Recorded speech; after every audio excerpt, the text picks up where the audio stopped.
Hi friends, कशा आहात? सर्व मजेत आहात ना? मजेतच असायला हवं. आज आपण खूपच युनिक अशी उन्हाळा स्पेशल थंडावा देणारी रेसिपी पाहणार आहोत. त्यासाठी मी कलिंगड घेतलं आहे.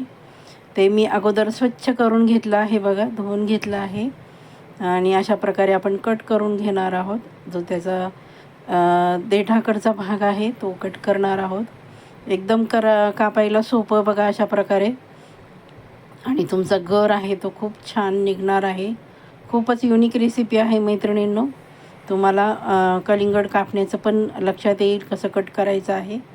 आणि व्हिडिओ स्किप न करता पूर्ण व्हिडिओ पाहायचा आहे, म्हणजे तुम्हाला कळेल की कशी रेसिपी आहे. आणि उन्हाळ्यामध्ये किती छान असं आपल्याला थंडावा देणारी रेसिपी आहे.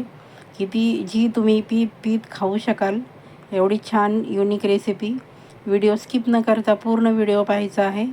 आणि चॅनलवर आपण अजूनही नवीन असाल तर चॅनलला सबस्क्राईब करायचं आहे. आणि बाजूचं जे बेल आयकन आहे ते प्रेस करायला अजिबात विसरायचं नाही, जेणेकरून प्रत्येक येणाऱ्या नवीन व्हिडिओचं नोटिफिकेशन तुम्हाला लगेचच मिळेल. हे बघा, आपण दोन्ही जे त्याचे देठाकडचे भाग होते कडेचे ते कट करून घेतले. आणि अशा प्रकारे आपण जो बाजूचा हिरवा भाग आहे तो कट करून घेणार आहोत, म्हणजे तुम्हाला बिया काढण्यास खूपच सोपे जाईल. आणि महत्त्वाचं म्हणजे कट करायला पण एकदम सोपं आहे बघा. अशा प्रकारे तुम्ही कलिंगड कधी कट केलं नसेल तर अवश्य करा. म्हणजे तुमचं जे बिया आहेत, ज्यांच्या घरामध्ये लहान मुलं आहेत त्यांच्यासाठी म्हणजे कसं होतं, कट केलं की त्या बिया आहेत ते एक तरी बी जाते, मुलांच्या घशामध्ये अडकू शकते. तुम्ही जर अशा प्रकारे जर कलिंगड कापलं तर तुम्ही सहजरित्या त्याच्या बिया आहेत त्या वेगळ्या करू शकता. आणि जो लाल बुंद असा कलिंगड किंवा टरबूज आहे तो तुम्ही अशा प्रकारे सेपरेट करू शकता. तुमच्याकडे कलिंगड म्हणतात का टरबूज म्हणतात ते मला कमेंट्स करून सांगायचं आहे. आमच्याकडे कलिंगड म्हणतात आणि काही ठिकाणी त्याला टरबूज पण म्हणतात. अशा प्रकारे बघा आपण त्याचे छान असे स्लायसेस काढून घेणार आहोत. आणि जो लाल बुंद भाग आहे तो सेपरेट करणार आहोत. एकदम कट करायला सोपा आहे बघा एकदम. आणि छान अशी रेसिपी तुमच्यासाठी मैत्रिणींनो आणली आहे. हे बघा, मी कट केलं आहे. थोडासा जो पांढरा भाग आहे तो पण आपण अशा प्रकारे कट करून घेणार आहोत.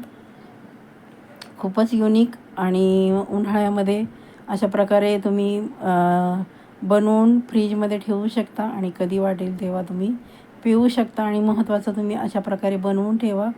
जेव्हा कधी पाहुणे आले तर तुम्ही अशी वेगळी रेसिपी जी की तुम्ही पीत पीत खाऊ शकाल एवढी अशी छान युनिक रेसिपी तुमच्यासाठी मैत्रिणींनो आणली आहे बघा.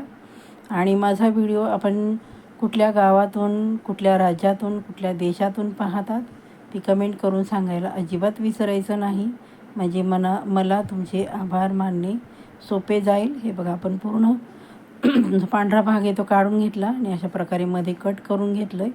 बघू शकता आपण.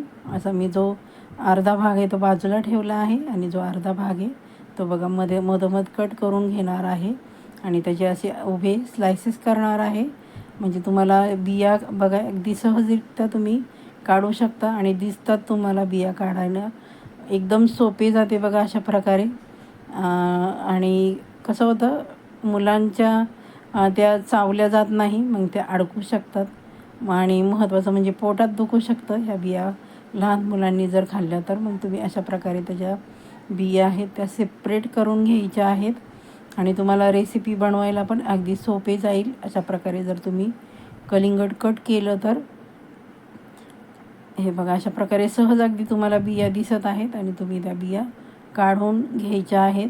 म्हणजे तुम्हाला जी रेसिपी बनवायची आहे ती युनिक रेसिपी बनवायला एकदम सोपे जाईल. हे बघा, अगदी सहज तुम्हाला बिया दिसत आहेत. तुम्ही अशा सहजरित्या त्याच्या बिया काढू शकता, सेपरेट करू शकता. एवढा छान असा व्हिडिओ तुमच्यासाठी आणला आहे. कलिंगड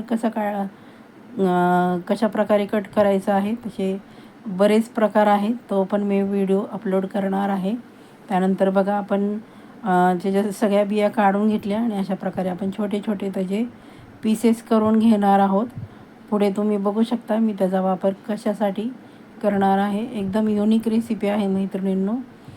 रेसिपी जरा जरी आवडली असेल तर एक लाईक करायचं आहे आणि तुमच्या मित्रमैत्रिणींमध्ये शेअर करायला अजिबात विसरायचं नाही, जेणेकरून त्यांना पण एक नवीन नवीन व्हिडिओ पाहायला मिळतील आणि छान छान त्यांना रेसिपीचा पण ते आस्वाद घेतील. खूपच अशा वेगळ्या वेगळ्या रेसिपी अपलोड करत असते, ज्या की तुम्ही घरातील साहित्यामध्ये बनवू शकता. हे बघा, अशा प्रकारे आपण त्याचे छोटे छोटे स्लायसेस करून घेतले आहेत. त्याचा वापर आपण सर्वात शेवटी करणार आहोत. त्यानंतर आपण जे राहिलेलं आहे कलिंगड, त्याचे असे मोठे मोठे पीस करणार आहोत आणि त्याच्या बिया नंतर आपण सेपरेट करणार आहोत, कारण आपण हे मिक्सरला फिरवणार आहोत. खूप छान अशी शरीराला उन्हाळ्यामध्ये थंडावा देणारी रेसिपी. हे बघा, मी पूर्ण कलिंगड आहे ते अशा प्रकारे कट करून घेतलं आहे आणि त्याच्या बिया आहेत त्या पण आपण सगळ्या काढून घेतल्या. त्यानंतर मिक्सरच्या जारमध्ये आपण ट्रान्सफर केले आहेत, कारण आपण मिक्सरमध्ये फिरवून घेणार आहोत. जो कलिंगड आहे तो त्याचा अगोदर आपण ज्यूस बनवणार आहोत. त्यामध्ये आपण काळं मीठ टाकलं आहे, त्याने खूपच छान चव येते. त्यानंतर सैंधव मीठ टाकलं आहे, अगदी थोडं थोडं टाकलं आहे चवीसाठी. त्यानंतर आपण एका भांड्यामध्ये तो ज्यूस आहे तो काढून घेतला आहे आणि त्यानंतर आपण त्यामध्ये आवश्यकतेप्रमाणे दूध घालायचं आहे. खूपच छान टेस्टी. आणि नंतर आपण जे स्लायसेस केले होते छोटे छोटे ते त्यामध्ये घालून घेत आहोत, जेणेकरून आपल्याला जो ज्यूस आहे तो पीत पीत आपण खाऊ शकू. आणि छान असं हलवून घ्यायचं आहे. तुम्हाला जसं घट्ट पातळ हवं आहे त्या प्रमाणात तुम्ही त्यामध्ये दूध घालू शकता. मी सब्जा भिजत घातला होता, तो मी त्यामध्ये घालून घेणार आहेत. सब्जा पण उन्हाळ्यामध्ये खाल्लेला चांगला असतो, शरीराला थंडावा देतो. त्यानंतर आपण ग्लासमध्ये आणि छान अशा बाउलमध्ये आपण सर्व केला आहे. बघा, पुन्हा आपण जे छोटे छोटे स्लायसेस केले होते कलिंगडाचे किंवा टरबुजाचे ते त्यामध्ये आपण घालून घेणार आहोत. खूप छान, प्यायला खूप छान लागतं आणि तुम्ही पीत पीत जे कलिंगड आहे त्याचा खाण्याचा पण आस्वाद घेऊ शकता. एवढं उत्तम अशी चवीला आणि शरीराला थंडावा देणारी रेसिपी मैत्रिणींनो तुमच्यासाठी आणली आहे. बघा, बघू शकता आपण किती सुंदर झालं आहे आपलं ज्यूस म्हणा, सरबत म्हणा, कलिंगडाचं तयार केलं आहे. बघा, आपण दूध घालून खूपच छान. कलिंगड माझं होतं ते खूपच गोड होतं, त्यामुळं मी त्यामध्ये साखरेचा वापर केला नाही. तुमच्याकडे जर गोड नसेल तर तुम्ही आवश्यकतेप्रमाणे साखर घालू शकता. त्यानंतर अर्ध कलिंगड होतं माझ्याकडे कापलेलं, त्यातला गर काढलेला. त्यामध्ये आपण हे जे ज्यूस आहे किंवा सरबत आहे ते घातलं आणि जो सब्जा आहे तो घालून घेतला. पुन्हा आपण त्यामध्ये कलिंगडाच्या जे स्लायसेस केले होते ते पीसेस केले होते ते त्यामध्ये घातले आहेत. छान असं आपण डेकोरेट करणार आहोत. जे छोटे छोटे कलिंगडाचे स्लाइस आहे ते वरनं असे सजवून ठेवणार आहोत, म्हणजे मुलांना बघितल्यानंतर अगदी प्यावंसं वाटेल.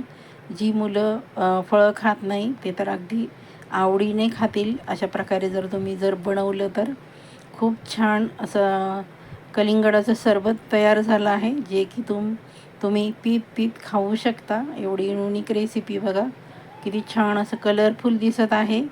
आपला कलिंगडाचा सरबत तयार झाला आहे मैत्रिणींनो. खूप सुंदर अशी रेसिपी. चला तर मग पटकन एक लाईक करा, छानशी कमेंट करा. रेसिपी जरा जरी आवडली असेल तर तुमच्या मित्रमैत्रिणींमध्ये शेअर करायला अजिबात विसरायचं नाही आणि हाईप करायचं आहे. माझा व्हिडिओ शेवटपर्यंत पाहिल्याबद्दल सर्वांचे मनःपूर्वक धन्यवाद. Bye bye.